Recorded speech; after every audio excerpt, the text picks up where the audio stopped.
You know what time it is. You know what time it is. How firm thy friendship. Oh, how you know what time it is. I'm brawl with them boys of the fall. You know what time it is. On the ground with a nose for the ball. You know what time it is. Blood, sweat, and them tears for this game. Leaving it all out on the field with no fear for you lames. Yeah, you know what time it is. Come brawl with them boys of the fall. Covered in gray and scarlet, massive, stiff arms to your jaw. We breaking it. We sick of seeing you clowns with the crown. We taking it. What up, Buckeye Nation? Welcome to the Buckeye Boys, where we're talking about college football with real fans. I'm Devin. That's Mello. Tonight, man. Got a little show together for you, man. Just a nice, chill little Sunday. Nothing too crazy, but you know how it is, dude. When you're a Buckeye fan, bro, it's Buckeyes all the time, dude. I was on the golf course yesterday. Met a couple Ohio State fans, golfed with them, and actually, first, before I get into that, Mello, how are you doing?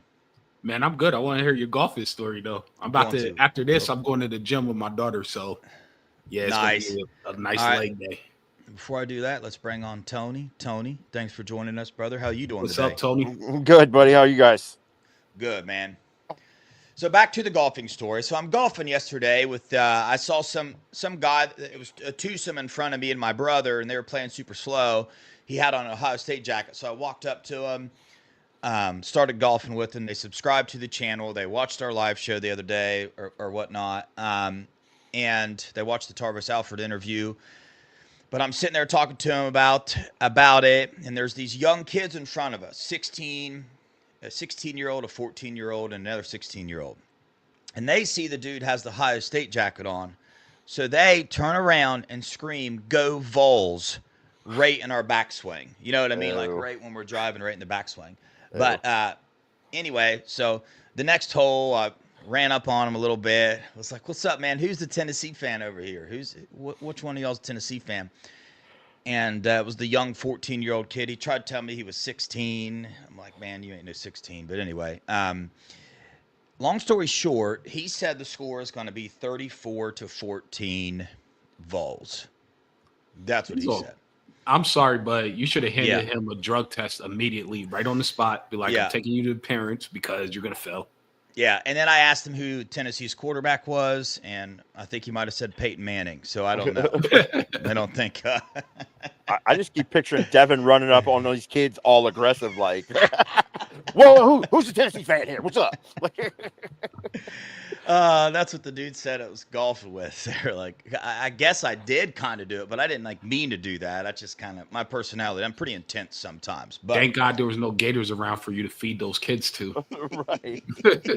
I will, dude. Hey, listen, on a side note, just a side note, I'm not going to say this brought that up, but I got to talking with these guys about like the younger generation of kids that are coming up and how smart they are with technology and all this stuff.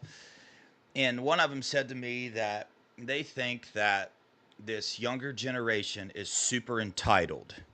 And I wanted to ask real fast, just on a side note, do you guys get that vibe from a lot of the younger generation or no? Absolutely. But the main thing, it's not from all of them, is on a case-to-case basis. But on an overall, absolutely. But that goes down to parenting. Let's just be honest. Parenting. If you're talking sports, then it goes, if they think you're elite at 6 years old, they start giving you preferential treatment. I've seen it happen. I even questioned some coaches on it. I'm like, they ain't even hit puberty. Do you not even look at the parents? Do you not follow their family genetics and genes? Like, who in their family has made it big in sports? And then I'll like watch when they hit puberty. Sure enough, I'm not saying any kids' names just in case some of them are watching or whatever, but it turned out to be true. And now the coach is like, man, how'd you know? I like, it's simple science. Like, it's just logic. Yeah, I know. I went and got a degree. I was a counselor for a little bit, so I've always been like a people watcher. I'm interested in studying behavior, and I always found that interesting to look at like how I was raised. And I'm not that old, I don't think. I'm about to turn 34. No, you're young. I even look at 20-year-olds, and I'm like, I feel old. I'm like, dang, dude, this is way different. So I was raised way different, man. But well, yeah, compared to a 20-year-old, you're old, but you're not really old in the years of life. I know, but I still feel like I can take them. You know what I mean? Like beat them up, beat them on the basketball court, all that stuff. So Absolutely. I'm good. Shout out chat. Yo, Steely, Karis, Tyler, Larry, Vader. Man, y'all know who you are. Appreciate everybody being here all the time, dude. 31 of you in here right now. Bro, we've been going. So when we first started our live shows, there was about 20 people watching. And that was like the high end of it. You know what I'm saying? Yep. And we've done a couple shows.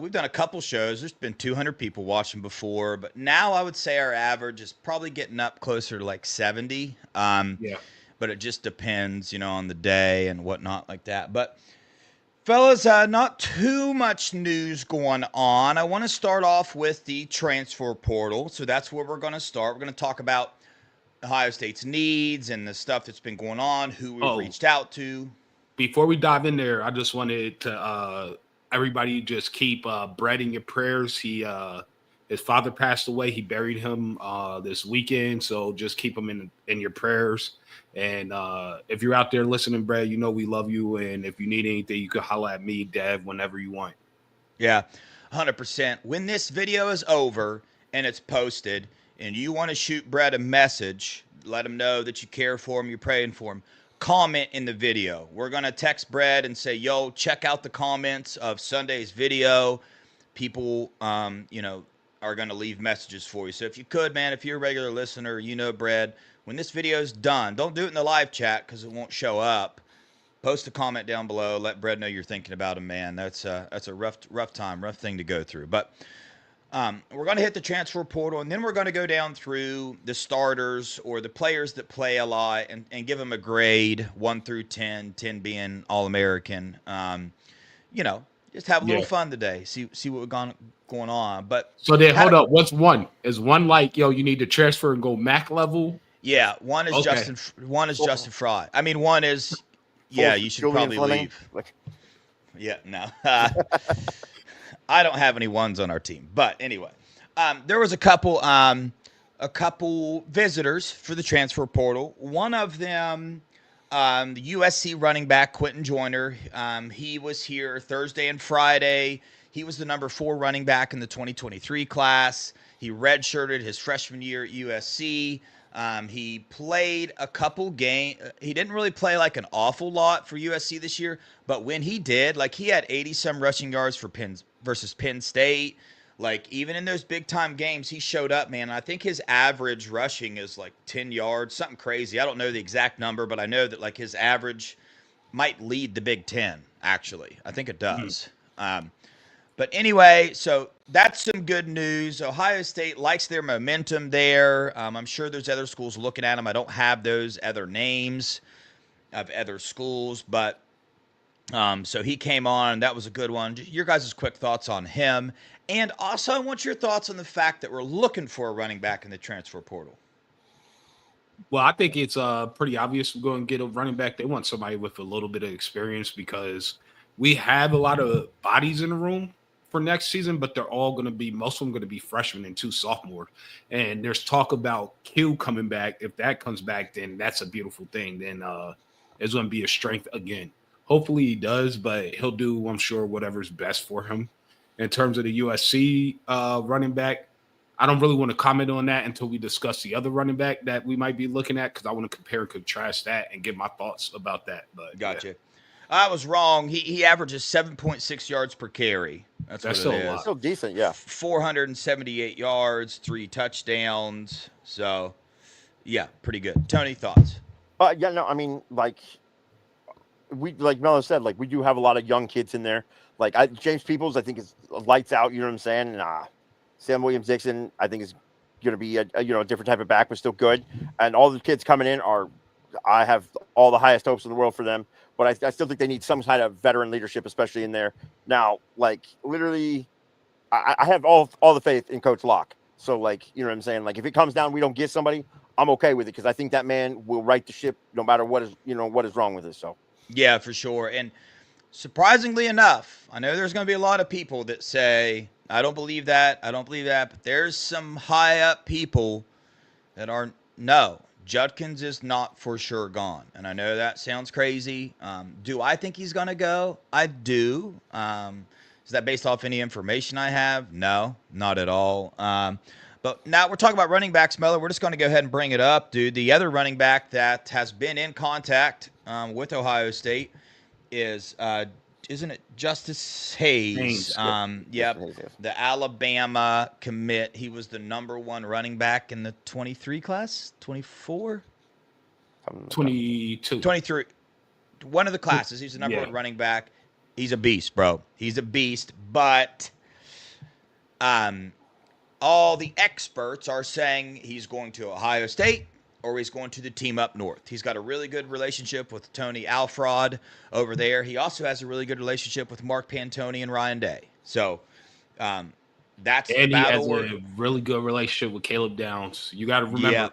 You remember 100%. When Coach Day said he went to a high school game and he saw Caleb Downs and he played running back and kick return, punt return. Yeah, that was the game. They played against each other. It's Mill Creek High School versus Buford High School right here in Gwinnett County. And I'll tell you like this. This is how special Caleb is. Caleb was the best running back in the state of Georgia that year. And Justice Haynes was rated number 1 in the country that year. So, my feelings on Hayes, just real fast. Be honest with you, the team up north, man, they got a lot of money. So if I had to bet right now, I would bet that's where he goes. I would bet they overpay for him just to get him. So there's my prediction that's out there. But see, I'm sorry. I'm not going to give a prediction of where he lands. I feel how you feel in a sense, but I also know that he's super tight with Caleb Downs, like since they were little kids. So that could have a part to do with it. And it's not like he's going to come here and be impoverished. So now why I wanted to bring it up is comparing him to the USC running back. I prefer Justice personally. Yeah, I do too. That's why I was going with that. So if we have our choice and they both want to commit and we can only take one, I want Justice and I would love Q to come back. And then you got a 3-headed monster. Yeah, for sure. I know the coaches feel very, very good about James Peoples and all these names, bro. The other Sam Williams Dixon. No, the new one coming in. Anthony West. Turbo Rogers. Bo Jackson. No, Isaiah Bo Jackson. West. Bo Jackson is Bo Jackson. Bo Jackson. Bo Jackson is the name that I heard, right? But all those other names too, man. So for me, to be honest with you, this is just how I feel. If we didn't get a running back, I'm not fretting. Like, I'm not freaking out. I'm just not. Bro, you see freshman running back all over the country tearing it up. Like, that's one of the easiest positions to come in as a freshman and play, if you ask me. So, I'm not freaking out about it if we don't get a running back. Tony, how you feel? You freaking out if we don't get one? No. Listen, I have, like I said, I have all the faith in Coach Locke, and, like, I think those kids are going to be great. You know what I'm saying? Like, Isaiah West, I think it's going to be amazing. Like, I think he might be the best back out of them. That's just my personal opinion. I could be wrong. But I have every faith that literally Coach Locke can be the veteran leadership in that room, even if there's not a player as a veteran leader. 100%. Somebody asked who Oregon got. The Purdue safety, forget his name, Dylan? Dylan. I don't know how to. I'm going to just call him Dylan T because I don't know how to pronounce his last name. Dylan T, yep. Uncle Phil got him over there, probably giving him a shoe or whatnot. Oregon currently has a historic secondary. This is off the chain. This is ridiculous. Their secondary, if they play as a team and they play a unit, that's going to be wild. It is also going to be very interesting. They got all these big-time recruits coming in, yet they're still searching in the portal. Like, I wonder what these recruits, how they're going to feel about it. If I had to guess, there's going to be some players leaving in Oregon secondary next year in the portal, which we can maybe go snag a few. All right, on to the next one that was here for a visit. The Northwestern interior offensive lineman, Josh Thompson. He was here Friday and Saturday. He visited Michigan State and Auburn before us. The visits he still has planned, team up north, Tennessee, South Carolina. He is from the state up north. Most people feel because of that, that's where he's going. So, I don't know how I feel about it. I'm actually not going to say how I feel about it. If you guys want to, you can do that. But, Mello, what's your thoughts? Man, we need him. That's my thought. So, maybe Justin Fry will decide to start cooking here sooner or later. Yeah, that's all I got to say about that guy. Yeah, I think Justin Fry's got to step up, and like we're Ohio State, like we have our own billionaire too. Like somebody go get some money, go get this kid. You know what I'm saying? Like, yeah. I mean, like comes down to it, like we're not nobody, so. I that's the thing. I feel like overall, I feel like Ohio State should go pay whatever it takes for 2 starting offensive tackles or offensive linemen. Josh Thompson is actually he can play tackle and he can play guard. So he would honestly be like my number 1 right now that I would want to go get if I had to pick. It's pretty close, but he's very versatile. He will play in the NFL. He is that good. He's good enough to play at Ohio State. So that's my thoughts there. Moving on to the offensive lineman, that the information I have, for the most part, I'll tell you the information I have on every one of them. Obviously, the Nevada offensive tackle, Isaiah World, he visited Texas A&M, didn't sign with them, and is expected to visit Ohio State this week. Now, rumor on the street is Ohio State is in the lead right now. He hasn't even visited yet, and people are saying, now I don't know if that's because of these fans and because we want him so bad. We did a video earlier on the interview about how Justin Fry is trying to get him to play guard. I hope that now I overstretched that right there. He might not. We don't know the conversation. All we know is Justin Fry brought up guard to him. That's what we know. Those are the facts. Nevada, like I said, Nevada offensive tackle, very, very good. What did he give up? Oh no, that was the other one. But isn't he the number 1 offensive tackle in the portal? Yeah. To me, this is one you don't let him leave the visit. Don't let him leave without signing. You shouldn't have let Josh Thompson leave without signing the dotted line because, bro, he's got the team up north, Tennessee and South Carolina. All those schools will pay out the yin-yang for him, and they'll do it. They'll overpay for offensive linemen. I don't know, bro. Again, I don't want to get into my feelings about it too much, but do you guys want me to read the rest of the offensive linemen and then you guys talk on it, or do you want to talk about each one I bring up? Bring them all up. Yep. Okay. The next one is the Rice offensive tackle, Ethan Onawa, 6'6", 235. He's only given up 1 sack and 294 pass snaps. He visited Iowa, and Oklahoma is talking to him. So the Nevada offensive tackle, Isaiah World, 100% communication between Ohio State and him. The Rice offensive tackle, I've heard there is communication, and I heard there isn't communication. So who the heck knows? I would be communicating to this dude 100% for sure. The next offensive lineman, offensive tackle out of Central Connecticut State, just entered the portal. Retrell Perry. He's the top 7 offensive tackle in the portal. Nobody knows if Ohio State's reached out to him yet or not. An insider was told Buckeye Nation to keep an eye on that one, so I'm guessing he's probably on the Buckeyes' radar, but we don't know if he's reached out yet. The next one is Luke Blitnico, offensive tackle. This one is very weird, and we'll talk about this a little more. OSU has called his agent, but has not talked to him. So makes 0 sense to me. Sounds like Fry recruitment for you there. But and then the Virginia Tech, Braylon Moore, center, wants Ohio State to reach out to him. That's what we know. We know that he wants Ohio State to reach out really bad. But they haven't. Of course not. And then obviously Taron Tayo, the offensive tackle out of forget where, he signed with Cincinnati. So don't know what happened there. I guess Fry's comfortable with our depth at offensive tackle. Supposedly, we didn't even offer him. Correct. I know.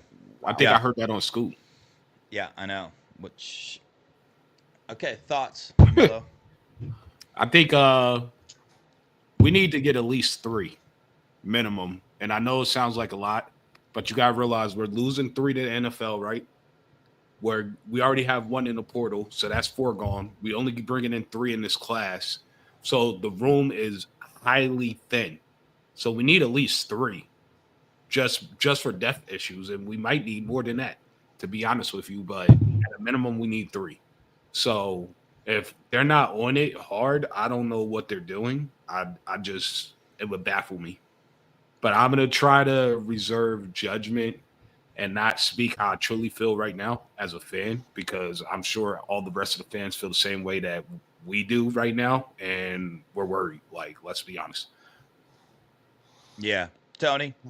No, I mean, same thing as Melo. Like, it's just something that has to happen. Like, it literally, Justin Fry, like, whoever's got to, whatever directive they're going to give that man, or somebody's got to do it. Like, somebody to step up and do it. Like, I mean, yeah, we probably do need 5, but like, what's the likelihood of that ever happening in this world? Like, we'd have to pay so much exorbitant amounts of money. Like, but we need them. We need them so bad, because otherwise, like, if we don't get them, like, we're repeating the same thing we're about to go through this year, or we're going through this year. You know what I'm saying? Like, it takes one injury, and all of a sudden it's patchwork next year. You know what I'm saying? Yeah. Whole spring out the window. Like, this offensive tackle depth is to the point where, I mean, we have to have bodies. We need bodies. Just to have a practice. Correct. Somebody has to start there. Like, there has to be bodies in there. That's why I get really confused that Tyro, like an offensive tackle like that, just goes to Cincinnati. And I'm kind of like Melo right now. I'm reserved. I'm holding back my judgment, because nobody really knows, like, all the details of who they've reached out to and who they haven't. But we did get our first example, Tyro, whatever his name was, he just signed with Cincinnati. So if that's any sign of what is to come, but I'm not going to try to talk too much about it. I don't want to get too much into it. The Ohio State fans, we've been let down so much with offensive line recruiting and the whole 9 yards. So except for in the transfer portal, we got Josh Simmons and we got Seth McLaughlin, but one could say last year we should have got more than Seth. I mean, we should have reached out and got an offensive tackle then. We should have got some depth. We should have had an offensive coach that knew, hey man, we need some depth, because look what happened to us this year, man. Look what happened, man. 2 years in a row of 3-person classes. Like, that's unacceptable. Yeah. It's just so frustrating, but I don't want to dive into it right now. Why? Because it's playoff time, baby. We're about to go in here. Ohio State's about to take on these Vols. Oh, since we're on the O-line and we're talking about playoffs, I know it's not on the schedule, but I just got to throw this out. I want to get each one of your projected starting 5 for the O-line against Tennessee. Who you think is going to be? Go ahead, Dev. Before, I got one more portal news, a kicker. I did find out today that Jesus would be interested in Ohio State if we reached out, but we haven't. So that's going to cheer everybody up. Okay. Jesus? Starting offensive line for Ohio State during the Vols game. Donnie and Fryer at tackle, obviously. Josh Padilla at center. Carson Hinsman at left guard. Austin Saravold at right guard. Tigres 6-man in.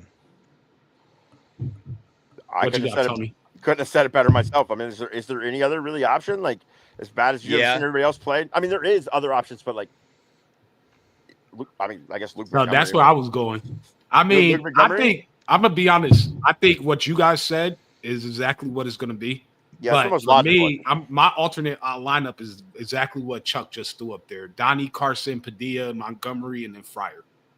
Yeah, I just the reason why I go with that is simply the experience. It's a playoff game and whatnot. So two new people in the middle there, fucking never started a game. Yeah. And then you're really only switching one player in, right? Because Austin has played right guard, so you're taking out Tegra, who's been a liability all season. And then you're moving Carson to a strong position where he doesn't have to make the play calls, and you're moving Padilla right there. So, I mean, if Padilla is above average at center and calling out the plays and the blocking schemes, we're going to be – I'm more than confident about – Look at Buck 65. Hey, homeboy, we feel you, dude. We're right there with you, right? We're just trying to be positive, okay? That's what we're trying to do on here. I totally understand it. I get it. But let's be honest. I think something has to change. Yeah. If we stand a chance for Tennessee, I think we have to take that chance. But it is a little nerve-wracking that I don't feel like we're big on taking those chances. I mean, look at this. Look at the rotations at Ohio State. Probably the worst in the country. I wish NCAA would do rotation rate You know, they rank everything else for teams. Why don't they rank rotations? Like, who's the number one rotating team in the nation? Who rotates the most players? I would venture to guess Ohio State is probably ranked 132. Maybe I'm exaggerating. I don't know. But not at all. Yeah. So we're going to do a little something different tonight. We're going to go through. I'll need you guys' help because names, I got so many going through my head right now. It's wild. We're going to start on the offensive side of the ball. We're going to rate each player. 10 being phenomenal, the best ever. 1 being don't want to really see you here again. You know what I mean? Time to go. And a lot of this will have to do with expectations, right? And everybody's grade's going to be different because everybody has a separate standard at which they're going to grade. You know what I mean? My grades will be done on what I thought they would do this season and their potential. You know, like a Sonny Styles has played phenomenal. You know what I mean? But I think he's got a lot more in the gas tank. He's not getting a 10 from me. Just a quick example of how mine will go. Mello, you want to tell people kind of how your grading is going to go? Mine's going to go off performance, straight up. Just performance for the season. No potential, nothing else, just straight up performance. That might be the better way to do it, actually. But, Tony? I'm going to call it as I see them, all the emotion and everything in there. I'm going with everything. Like, I just am calling a spade here. Gotcha. Chat, you're involved here, too. If you're in the chat, bro, you got to put a grade. You got to put it. If we can talk about these players, we got to grade them, man. We got to face the music and put the grade. So let's start with Will Howard. And I guess I will go. Will Howard gets an 8 from me. Will Howard gets an 8 from me because overall I've loved his performances, but the game. I legit would have given the dude a 10 if it wasn't for not showing up for that game. As an Ohio State fan, that's just the one game that we need you to show up for. Need you to show up for it. So Will Howard gets an 8 from me. Go ahead, Tony. I will go 7.5. And I only say that because like he was amazing most of the time, but like I think that Michigan loss and his performance was so crippling and so bad that like it hurts my heart. You know what I'm saying? Like it really does. And like maybe that's just me stripping him a half point just because I'm upset, but like that's where we land. For me, I got an 8. You got to realize 6 times. Yeah. 6 times. I agree. 80% passing completion percentage. No one has ever done that in the history of the Ohio State University. So he gets an 8 for me. Yes, he had a bad game against the team up north. He probably shouldn't have came back in after he got hit in the first place. And you always know Will's going to make one boneheaded play a game. But he normally bounces back. But when he was about to bounce back, he got bounced back. So like he shouldn't have been back in the game. So I don't put that performance all on him from that moment when he got hit on. I put that more on the coaching staff for forcing him to play still. You have to have that forethought. Like we have 3 number ones on the bench in their classes. Like you got to go to a different quarterback. Otherwise, why'd you even get them? Yeah, for sure. So for me, he has an 8. Scoochie, we're grading all of us have a different grading scale. Now we're just sticking to performance. We're grading Scoochie overall on performance. Overall performance, how they did this year. Tony, what'd you say? I'm writing all these down actually. 7.5, just because I'm 7.5. a bit emotional about his performance. All right, let's go to Travion Henderson. Mello, you are up, or Tony, you're up first this time. Travion, I'm gonna go 9. I think Travion ran great this year. He ran like he was, you know, his hair was on fire most of the time. He was cracking people. You know what I'm saying? Like I think he did great. I'm going 9 as well. Same reason his pass block, his pass protection is insane. He's running people over, running around them, running through them, cutting back. He's seeing the hole better. This is the best I've seen Trey play in the 4 years he's been at Ohio State. Yep. Yeah. He gets that's funny. He gets a 9.5 for me. Just a couple sometimes, especially in, again, the game. He would have got a 10 for me, but he missed a couple holes. His vision sometimes. But you could probably argue that's every running back. Not every running back's going to hit every single hole and every single time. But Trey, been phenomenal this year. I've loved him. Quinshaw Judkins, Mello. I'm going to give him an 8.7. Just because towards the end of the season, he kind of teetered off a little bit. But same thing, picking up blocks, cracking heads. He runs hard. He gets his pad level low. He's explosive and he's quick. So I'll give him an 8.7. Okay. Judkins gets a 7 from me. He gets a 7 from me. Ooh, that's harsh. That is rough. Reasoning? Who's next?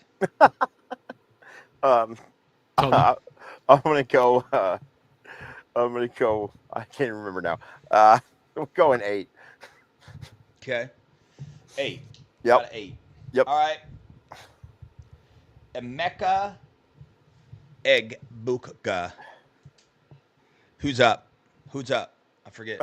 Is it me? Yeah, you. Go ahead. Is it me? Dang, bro. Dang. It's always worse going first.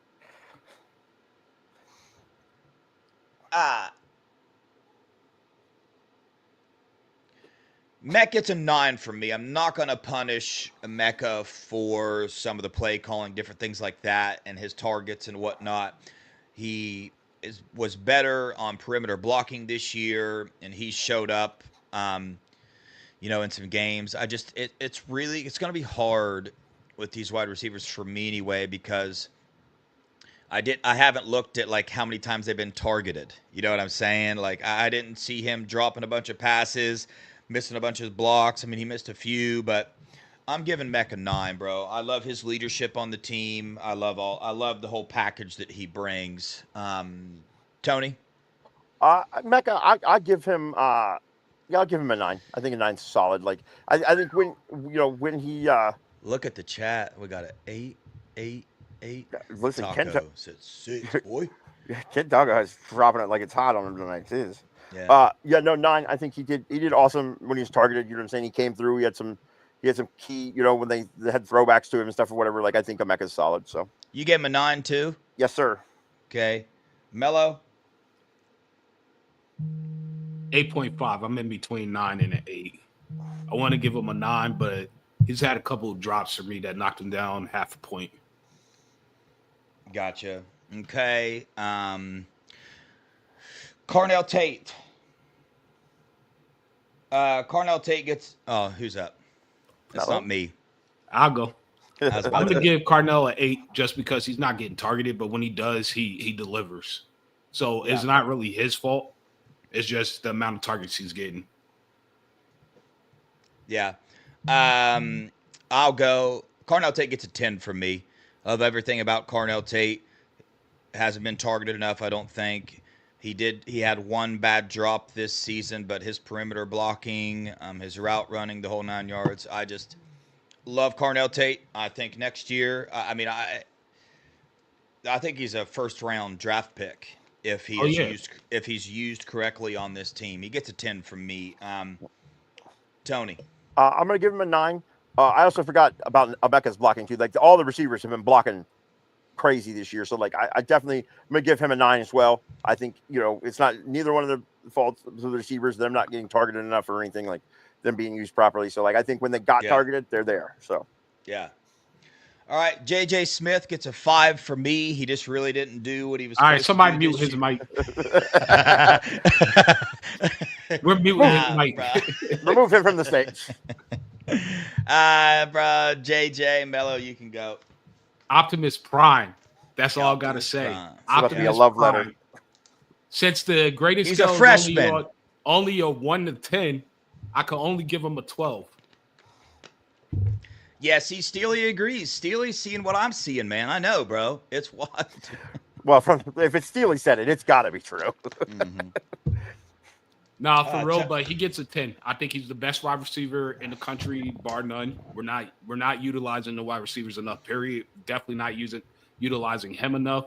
He could do everything. He could take a slant or a hitch to the house 80 yards. He could block you all the way out of bounds. He could run past you. He could run through you. He could run over you. He could jump over you. He could catch it with one hand. He could catch it with one hand behind his back. He could catch it with one hand, little broing you, stiff arming you. He could catch it with his eyes closed. He could catch it with his face mask. So, I mean, best wide receiver in the country, period. Yeah, easily. Tony? Listen, I want to give him a great grade, but like he dropped his very first pass here, and like I have no respect for that. No, I'm kidding. Like that tunnel screen would have been sweet if he'd have caught it. Yeah, that's a touchdown. Yeah, I think Chris Carter dropped his very first pass here too. So like, what are we talking about? Anyway, yeah, no, I'm 10 all the way across the board for sure. No complaints. Well, the board's not done yet, Tony, so you can't say across the board because I haven't given my grade yet. But he is a 10. He gets a 10, bro. Again, not going to.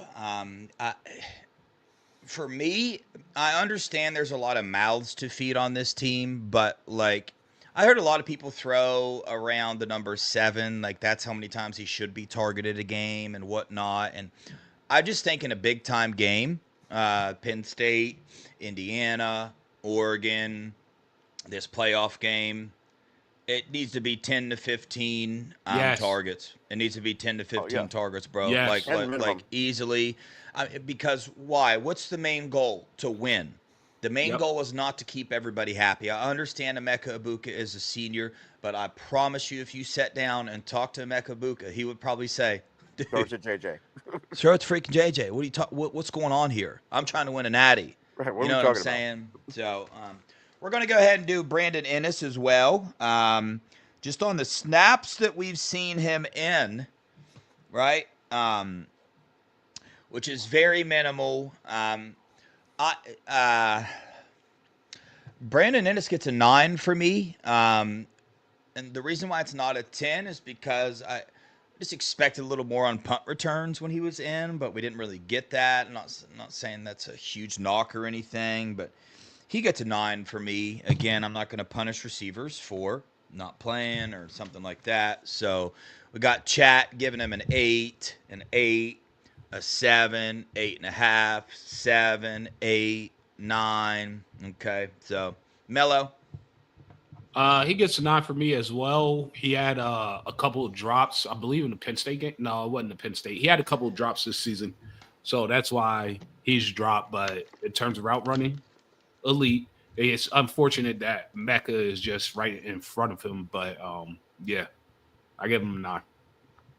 Yep, I'm also a 9. I think when especially when he caught that touchdown, everybody was super happy, and I think when he caught the ball, like he was there. You know what I'm saying? Yeah, punt return's the only knock I have on him, but like, Caleb Dowd's got it done, so that's not a big deal. All right, here we go, fellas. Here we go. Will Kazmarek. Oh God. Who's up? I'll go first. 400 for the fastest white man in America. Will Kazmarek. Dude, I don't know. I don't want to be like super rude. I mean, like, none of the tight ends I think should get like a super great grade. So like we'll go. Oh God, 5. Okay. I think it's just average. Jeez, Ken Taco had dropping. I'm gonna go 6 because I respect his blocking capabilities, and actually, I'm gonna be honest. We're gonna need him this next game to help double on Pierce. Yeah. Pierce a little bit, but yeah. Yeah, Mello, I'm copying you as well. It's the blocking. It's just simple. The fact that do your assignments. You know what I mean? Don't miss your assignments. And he's one of our better, tight ends. I think the only other tight end I'm going to do is Jelani Thurman, just because if you guys want to grade another one, speak up. But let's go with Jelani Thurman right now. I'm gonna give Jelani a 7. He got better over the course of the season, which is great. If it was the first 3 games, I would have gave him a 2, but I gave him a 7. He started learning his assignments better. He started blocking with more aggressiveness, and he started catching. Even if he caught the ball 3 times on one play, I mean, he still caught it. Yeah. Jelani, I think, I'm going to go with 6. I think he's better than Will Kazmarek, but not necessarily much better. G. Sorry, Steely. My dude, Steely. Coming. That's what I was going to mention was G. Okay, yeah. So you gave him a 6. Jelani's hard, man. It's a hard one. He is hard. The first initial number in my head was a 5, so I'm going to keep that and I'll just say there's just so much more in the tank. But I don't know where that is. I don't know if that's coaching. If I had to bet money, it's coaching. Find a way to get the dude's potential out. You can't coach every kid the same. You know what I'm saying? You can't motivate each kid the same. Some kids need a little more. Get it done. Figure it out. Show him what's up. G. Scott, man. Old G. Scott, the only receiving tight end we have on the team. I'm going to give G a Because 7. he used to be a receiver. He used to be a receiver, yeah. Yeah. I give G a 7. Gotcha. He can't block worth a daggone, but Yeah. I mean he's been catching the ball, so yeah. Can't complain. He's catching. We don't have one tight end that could do both, catch and block. I know, bro. I know. Yeah, G stretches to a 7.5 for me, with his mainly his leadership on the team and his receiving threats. And to be honest with you, I'm going to jump ahead a little bit. I'm going to say this: watch out for G versus Tennessee. He might be one of my sneaky players that does a lot of damage, bro. In the middle of the field on their defense, check downs, all that stuff, bro. I just say, just look out for G, man. But Tony, G. Scott. I would go 7 as well. I think there was a step up each, from Will to Jelani, to G. I think is we stepped all the way up. So. Oh, Cade Stover, man. Yes, we do miss Cade Stover. Yes, we do. Even though he ran funny. All right, let's go Josh Simmons. Let's do him. Yeah, Josh Simmons gets a 10 for me, 10 for Mello, 10 It's for you. self-explanatory for me. Let's go Seth McLaughlin gets a 10.5 for me. Yep, all the way up. Okay. Chat. Does anybody disagree with our grades for Josh Simmons and Seth McLaughlin, 10 across the board? If you do, put her in the chat there. All right, let's go. Donnie Jackson, guard, converted over to tackle. Let's remember that, folks, 9. while we're giving him a grade. Mello gives him a 9. Why does he get a 9, Mello? Just because he missed a couple blocks, but I mean, and he had to move to tackle. Now, if he was still at guard, then he would have a 10, but he's not a natural tackle, so I'll give him a 9. Vader, I feel you, bro. Wait, I don't know. I'm not getting into that, but yeah. Easy play calling. That's Coaching. A good question. Yep. It's a very good question. Coaching was a 1. So okay. Tony Donnie. 9. I think he's handled some adversity. He had some misses and things like that. But like especially switching to tackle, like I think he's done awesome. So I think it's funny for me because if he wouldn't have switched to tackle, I would give him an 8. I don't. That's just me. Maybe I'm going in there. Maybe his recruiting is in my mind 5-star, all that stuff. But somebody's jumping ahead to Tegra. So let's go. Austin Seerveld. Ooh. I'm gonna give Austin Seerveld a 6.5. That's exactly what I was going to give him too. 6 was the first thing that came to my mind. So. Yeah, it's a 6.5 for me. There's just is he in his second year? Yeah. Yes. So that's something to remember as well. But a lot of missed assignments, a lot of missed blocks. Got to get stronger, bro. You know what I mean? And I'm not saying like a 6.5 is the worst grade for a second year offensive lineman. I'm gonna remember who the coach is too. But chat, we got a 3, a 7. A 6, a 6, a 7. So he's a second year, but I believe he's a redshirt. Yeah, I think redshirt. Yeah. So he's still a freshman, technically playing years, but it's his second year in college.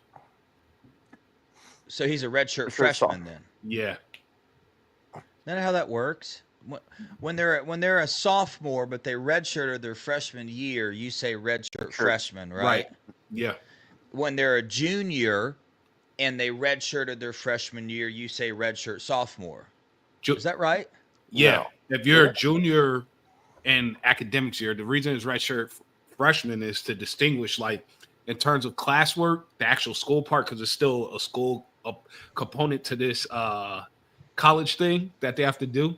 He's a sophomore in terms of classes, but he's a freshman in terms of eligibility. Oh, he came in with Luke and Tegra. I thought Tegra's older than Luke. Tegra came in in his third year. Tegra's in his third year. Luke's in his second year. Austin's in his second year. Yep. Gotcha. Yeah. Okay. So we're right there. Okay. Austin, in theory, has another 2 years, and that would be him leaving early if he's projected out and does his part, or he could have another 3 years. You know what I mean? Yeah. Gotcha. If he goes to a senior year. So Mel, you gave him a 6.5. Tony, what'd you give him?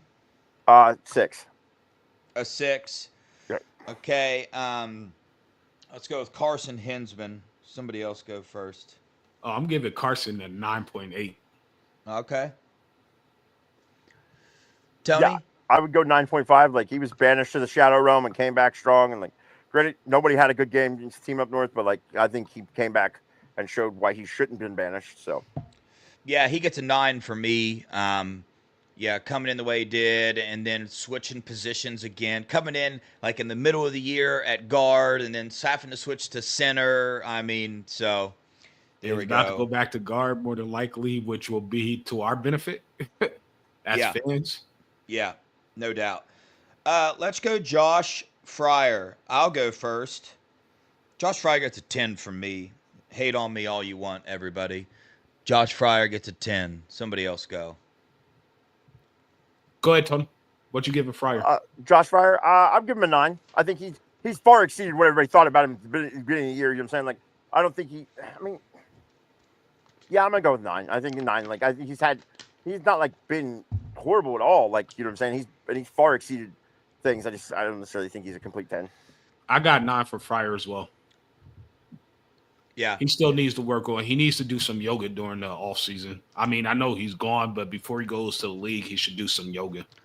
I think he plays guard in the league. You know what I'm saying? He still needs some yoga because he can't bend worth of it. Yeah. But he's been doing really well. It's like last year. Everybody thought he stunk, but he was really holding his own. He was solid. Yeah, I know. Isn't it wild that we're sitting here grading these guys like this, and then they perform the way they did against Scum?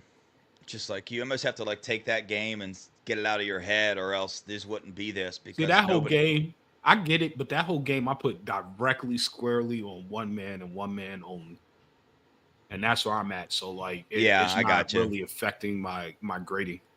Yeah, Taco, I agree with you about Fryer, man. He just a warrior, bro. You never see a bad, like a bad production after a game, and the finger gets pointed at Fryer. You know what I'm saying? So all they did is point the finger at Fryer at the beginning of the year. Oh, I know, 100%. All right, Tegra Shabola.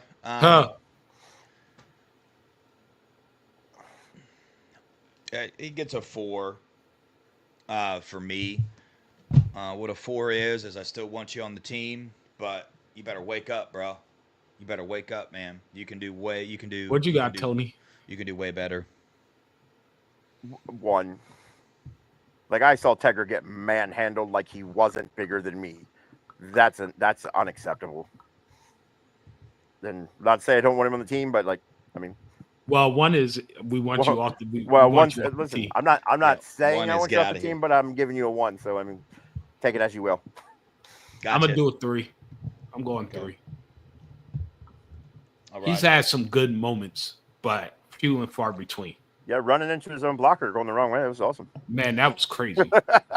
They said, send to the portal.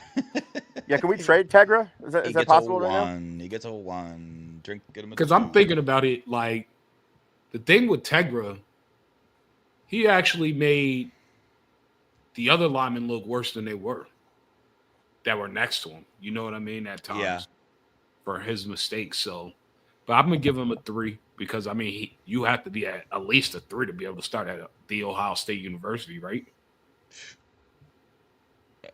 You got to be a 7, dude. All right. Did we forget anybody on offense anybody in the offense that you guys want us to give a grade on, or anything? And can you guys think of anybody else? I can't. We'll do James People. I'm giving him a 9.5. Okay. Just because he got some run as a freshman running back, he's going to be elite. He really does remind me of JK all day. Yeah, I agree. We're gonna hold off on the kicker. We're not great. Yeah, we're gonna get to the kicker, but we're not. Buck 65 wants to do the coaches. After the playoffs, we'll do the coaches. Bet.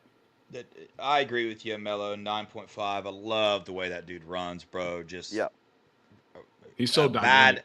Bad intentions when he Yeah. runs. Yeah, isn't this crazy? Isn't this just wild? Wild, bro. Just wild. Hold up, is that real? That's real. Yep. Real life, bro.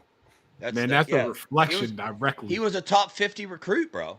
He was a big deal. Yeah, like top 50 in the country. I shared something on our X account today. Let me read this real fast. Just to read it. Make sure everybody knows about it.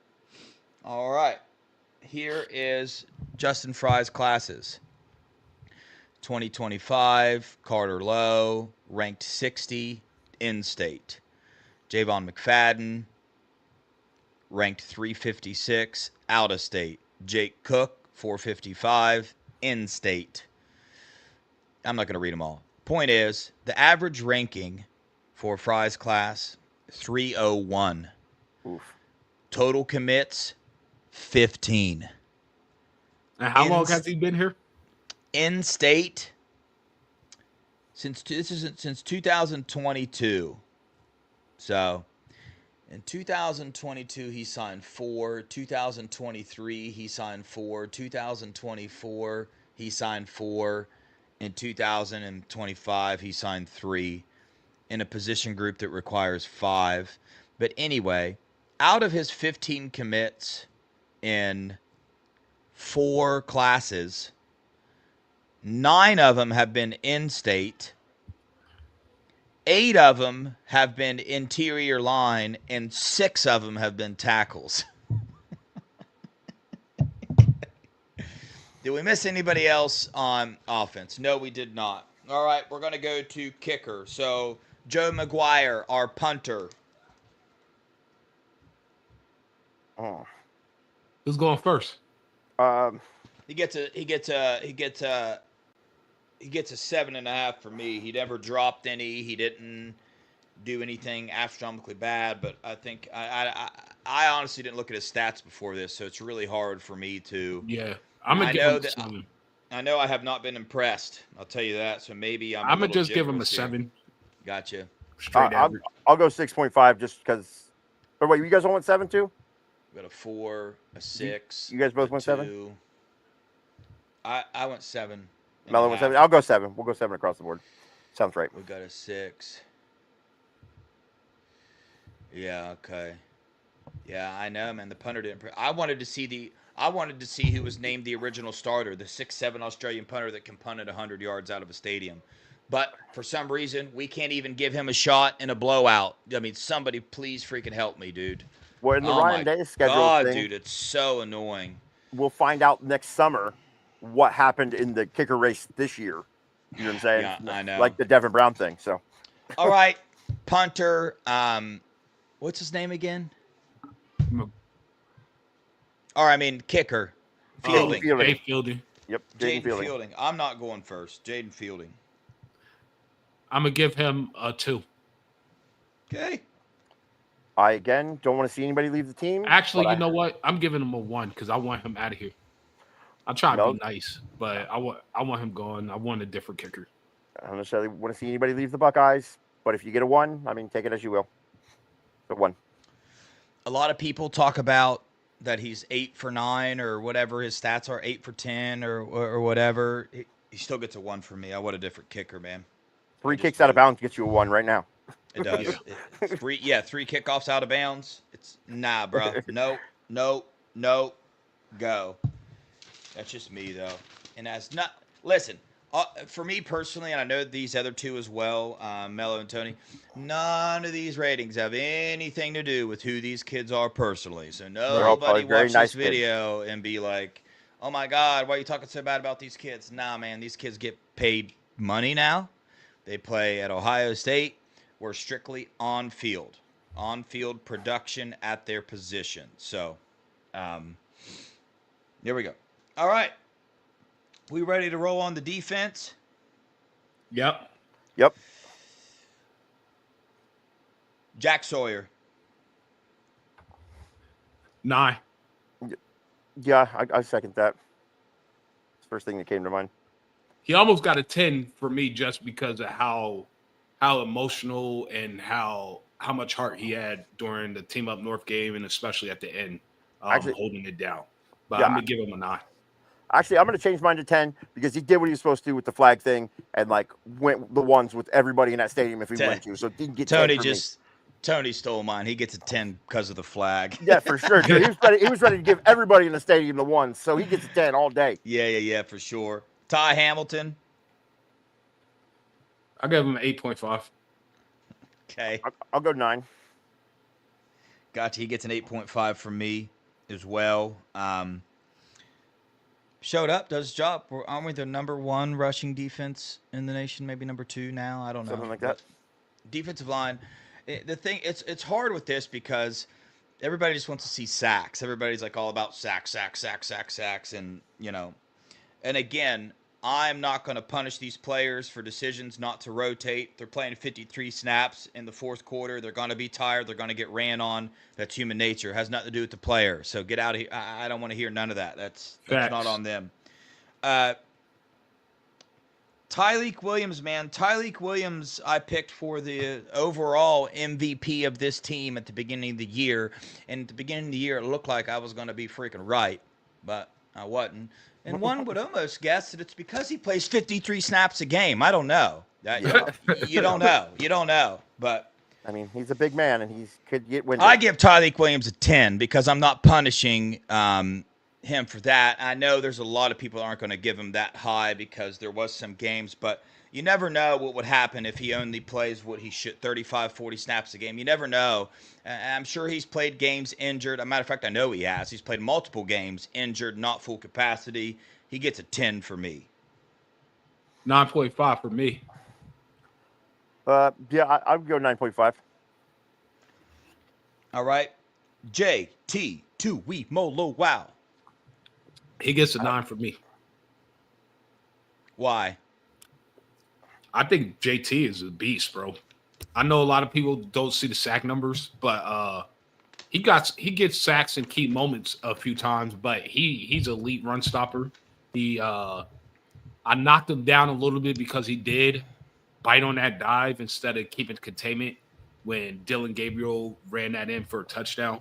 And I mean, as a DN, it's always a pleasure to kill the quarterback. So it was actually shocking. Like, even if, like, for instance, if it was me, I'm not going for the running back. Even if he had the ball, I'm killing the quarterback because I want to hit him, especially because we weren't getting to him that much, So I was actually shocked that he didn't decapitate Dylan Gabriel. That is a bold statement. He won't do that again. Yeah. That's a bold statement, Buck 65. But nah, I'm not going to agree with that. Yeah, I would put that on him completely. All right, Tony, JT. I'll give him an 8.5. Like, I think he's elite. I think he didn't get done as much as he needed to get done, but like his spin move and all that stuff, whatever. Like, I mean, the dude's crazy fast and good. Like, I think he could have done a little bit more for me, and didn't have necessarily the fire that Jack did. So let's comparison wise. Yeah, it's hard, right, to judge these defensive ends because we don't know what they're being told to do every play. But we saw them caged up all half the season too. He gets a 8 for me. That's a fact. But in my opinion, in terms of matchup, that is all very right. true. Let's go with Kenyatta Jackson Jr. My boy KJ. So he got KJ. limited snaps, but every time he got in, he was disruptive. I'm giving him an 8.7. Gotcha. Tony? I'll give him a 9. All respect to Kenyatta Jackson, both of them. You know what I'm saying? Breads in our prayers and shit. So I say, give and his stuff, Tony. Prayers and stuff. Well, listen, I'm passionate over here. Sorry, my kids apologies. Watching our channel. This ain't got nothing to do with bread. I'm giving him a 9. I think that you got to let these boys get in a rhythm when you put them out there, and you're seeing a lot of 8s and 6s and 7s and 8s. Sixes, Yeah, they're crazy. yeah, the that's 6s. sixes, yeah. Yeah, I get the 7s and 8s, but he never got a chance to get in a rhythm. You know what I'm saying? So it was interesting. And on the Rushman package, they got put up against defensive tackles. So Yeah. or And honestly, whatever. I mean, like, whenever he got in the game, he made something happen. And I'm giving it 8.7 only because he didn't get enough snaps. It's not anything else. Yeah. All right, Curry. Caden Curry? Yeah. I give him an 8.7 as well. Maybe actually I'll give him an 8.6. Just a tad lower than KJ. But same thing. Every time he gets in, he makes something happen. Yeah. I give Caden Curry a 9 because, I mean, like, he was in on every punt block we had this year. You know what I'm saying? He was super disruptive. Like, I like the kid. I think he's great. Yeah, he gets a 9.5 for me. I love the kid's motor. I think if you allow him to stay in the game and get into rhythm, I think Curry is going to be a beast. That's just personally what I think. And the only other defensive tackle, unless you guys want to do some, actually no, we will do 2 more. We're going to do Can't leave him. I know exactly who you're going to bring up. You got to bring him up. Edric Houston first, and then him. Edric, I'm going to give him a 7.7. He just had limited snaps, not enough reps. Yeah. He gets an 8 for me along the same lines. You know what I mean? Not enough snaps, really. Tony. Yeah, I literally give him an 8. I give him an 8. I think he's got a high upside. So okay. Caden McDonald gets a 10 for me. Mello. He gets a 9.8 for me, Mr. North Gwinnett. I couldn't give him a 10 because he doesn't get enough snaps. I give him a 9. Like, I think he's solid too. Like, he's all the way around. I feel like he's the best interior defensive lineman we have in terms of run stopping. Yeah, that's the thing for me. Definitely limited snaps, but I just feel like every time he got in, he did something. Literally, every game he got put in, he did something. And he is another one of my watch out for players for the Tennessee game. Oh, yeah. He's going to be big. I think he's going to have a sack. Maybe 2. He's going to be huge, especially because they like to run a lot. Yeah, I know. I can't wait until we get into our Tennessee breakdown in the future this week coming up, because I know there's a lot of people. I'm going to lay it out for them statistically and the reason why we're going to beat Tennessee. Yeah. So. Oh, crap. Hey, we got to shut this down, doesn't Scoop? Oh, yeah. 6? Yep. Yeah. So let's go ahead and move to the DBs. Just give out the score. We don't have to go into a deep conversation. We'll all right. We'll just do the rest of the starters. We're going to do this fast. We're going to do this fast. Sonny Styles, go. 9. 8.5. 8.5. 8 for me. Cody Simon. 9 for me. 9. 10 for me. Arvell Reese. 8.7. 9.5. 9 for me. Denzel Burke. 7. 7. Nah, I can't go that low. I'm going to go 8. 8. He gets a 7.5 from me. Iggy.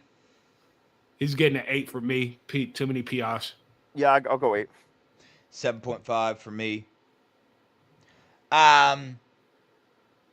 Jermaine Matthews. He's getting a 8.5 for me. I'll go 9. 7.5 for me. Caleb Downs. He gets 10. a 3. He gets a 3 for me. He just really didn't. I just don't know. He gets a 10. The best safety in America, best DB in America, best defensive player in America. Yeah. And my MVP preseason for the defense. Yeah. Tony? Caleb Downs, like 1 million. 10. Okay. Lathan Ransom gets a 10 10 for me. 10. We got the best safety duo in the country. For sure. All right. Jordan Hancock. Jordan Hancock gets a 10 for me. Yeah, 10. He gets a 10 for me too. Best nickel in the country. I want to do McLean at safety. Jalen McLean? He didn't get enough snaps, but I'll give him a 9. Yep. Got for what he did when he was in. He got an 8.5 from me. Look at the chat trying to keep up with us. We have no idea what those numbers are for, chat. Not all. They're just flying by, dude. There's tens and ones. But everybody go ahead and when we post this, just leave your words of wisdoms and thoughts for Brad, and just let him know that he's in our prayers. He's family here. He's Buckeye Boy family, and we love that man. He does a lot. So show your concern for him. I know he'll greatly appreciate it. Yeah, for sure. Don't forget to like, subscribe, man. Yeah, like Mello said, please hit up the comments afterwards. Share us with family members, whole 9 yards. Don't forget you become a member now for $1.99. Help support the channel. That'd be great. Super chats as well. We can do that as well. So appreciate you, chat. Love you guys. Head on over to Scoop. Watch B. Moses and Funky, man. It's a fire show. Appreciate y'all. Love y'all. On that note, go Buckeyes. OH. I go.